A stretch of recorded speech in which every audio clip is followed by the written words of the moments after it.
પહલગામ આતંકી હુમલા બાદ ભારતના આક્રમક વલણ અને રણનીતિ બાદ પાકિસ્તાનમાં ગભરાટનો માહોલ છે। ભારતે બદલો લેવા માટે સેનાને ખુલ્લી છૂટ આપી દીધી છે। ભારતના આક્રમક તેવરથી ગભરાયેલા પાકિસ્તાને આઈએસઆઈના ચીફ લેફ્ટનન્ટ જનરલ મોહમ્મદ અસીમ મલિકને એનએસએ એટલે રાષ્ટ્રીય સુરક્ષા સલાહકારની વધારાની જવાબદારી સોંપી છે। એટલે અસીમ મલિક પાસે હવે આઈએસઆઈ ચીફ અને એનએસએ બંનેની જવાબદારી રહેશે। પાકિસ્તાનમાં 2022થી એનએસએનું પદ ખાલી હતું।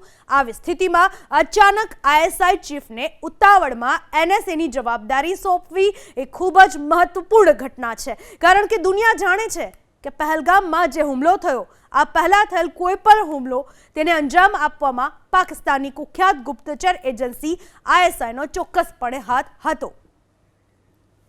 પહલગામ આતંકી હુમલા બાદ ભારતના આક્રમક વલણ અને રણનીતિ બાદ પાકિસ્તાનમાં ગભરાટનો માહોલ છે।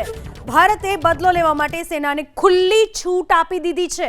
ભારતના આક્રમક તેવરથી ગભરાયેલા પાકિસ્તાને આઈએસઆઈના ચીફ લેફ્ટનન્ટ જનરલ મોહમ્મદ અસીમ મલિકને એનએસએ એટલે રાષ્ટ્રીય સુરક્ષા સલાહકારની વધારાની જવાબદારી સોંપી છે। એટલે અસીમ મલિક પાસે હવે આઈએસઆઈ ચીફ અને એનએસએ બંનેની જવાબદારી રહેશે।